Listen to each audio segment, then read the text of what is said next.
and welcome to Kids on Sports. We are glad you're watching. We are very excited for our first show, so let's get started. My name's Joe. My name's Levi. And I'm Thomas. Our first segment is highlights from the weekend. Joe will cover the NBA, Thomas will cover the NFL, and I will cover hockey. In the Bucks vs. Kings game, Giannis, I don't know how to say his last name. It's hard to say. He scored 33 points and had 13 rebounds. He's in second in the league in points per game and fourth in block shots. I think he could be the next LeBron James. I don't think about Maybe he is good, but LeBron James He is a big man too. He can jump up and get the rebounds. He definitely could be. He Yeah. has potential. Our next segment is our discussion topic. This episode we're going to answer the question, when should youth sports team players play to win? When should the better players get more playing time? My opinion is that the better players should start getting more playing time in about 6th and 7th grade. I think 8th and 7th, 7th and 8th, and high school. Yeah. That's when it should All start. through high school. Yeah, because high school, I mean, they want to win. I was playing football, and we had a lot of players on our team, but we were playing to win, and it wasn't that fun to me because I was a younger kid, so I went to play a different sport. And that was like 2 years ago. Yeah.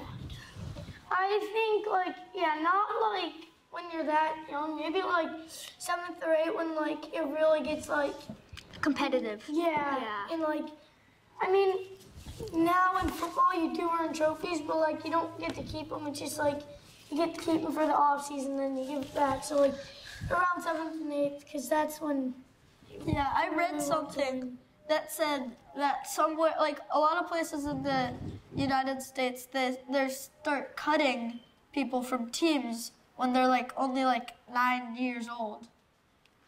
I don't think they should do that. I mean, you shouldn't, they might not even like sports if they get cut from a team. They'll think they're terrible. Especially when they're so young, that's just not right.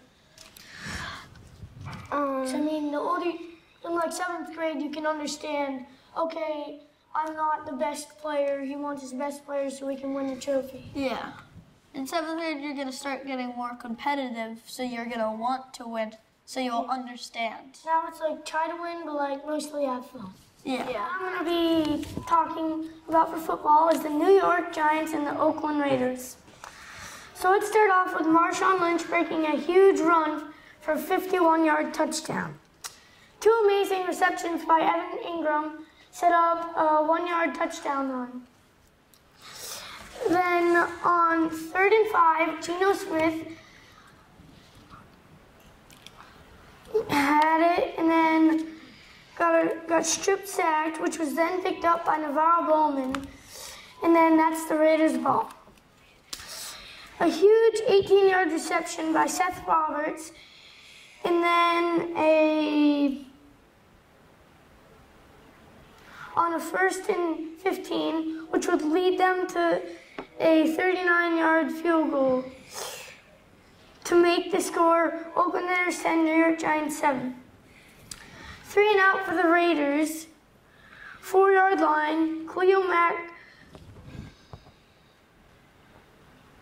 comes out.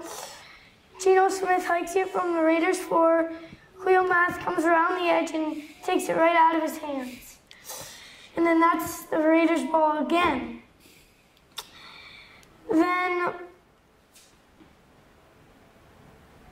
Clive Walford makes an amazing catch for 27 yards. And then Johnny Holton makes another amazing catch, but then stripped by Brandon Dixon, which would be then picked up by Landon Collins, tackled immediately. Cordell Patterson started the 4th quarter off with a 21-yard gain on 3rd and 7, which really kept the drive alive. Johnny Horton made an amazing adjustment for a tiptoeing catch on the sideline for 16 yards. Then Sterling Shepard got the next 50-yard reception down to the Raiders' 20-yard line, where Evan Ingram caught a 10-yard touchdown pass, which put the Giants 14-17 Raiders. A screen to Cordell Patterson, which had a 59-yard run on the tiptoeing sideline, barely caught by Landon Collins to prevent a touchdown. 3rd and goal from the Raiders' 9-yard line, pass to Johnny Holton, but then he got stripped before he got in the end zone, and then he picks it up and he sat down in the end zone. They rolled him in the end zone before he got tackled and fumbled anyways.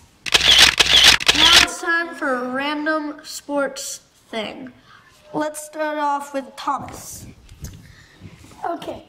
A major upset by the 7-4 Seattle Seahawks to beat the 10-1 Philadelphia Eagles. Carson Wentz had 1 touchdown to Nelson Aguilar and a pick to Byron Maxwell. Then Jake Elliott had a field goal, and that was it for the Eagles. They weren't really able to get anything going. But on the other side, Russell Wilson put up amazing stats with 3 touchdowns and 0 interceptions. Russell Wilson had 1 touchdown to Jimmy Graham, 1 touchdown to Tyler Lockett, and then 1 to T.J. McKissick. I think I said that right. Then Boyer Walsh stepped in and kicked his field goal, and that's the score. Seattle Seahawks 24 and the Philadelphia Eagles 10. Fun fact, all the Pittsburgh teams have Major league teams. Major league teams have black and gold. Also, did you know that MLB umpires have to wear black underwear in case they split their pants? Our last segment is what to watch. To start off, what's coming up in the NBA? This week's best game for basketball would probably be Golden State at Detroit. The best players on the Warrior is probably Steph Curry and Kevin Durant, but they will be facing Andre Drummond. Steph Curry is number 4 in points, but Andre Drummond is leading the NBA in rebounds. The game of the week for football is probably the 10-2 Eagles at the Los Angeles 9-3, and that'll be at 4:25 on Sunday, December 10th. Players to watch for would probably be Carson Wentz and Todd Gurley. There's 2 Los Angeles teams. Los Angeles Rams. The game of the week in the NHL is Tampa Bay versus Winnipeg. The time for that game is 7 p.m. Saturday. Thanks for watching our first show. It's been really fun to do. Hope you can watch us again when we have our next episode. Goodbye. Bye. Bye.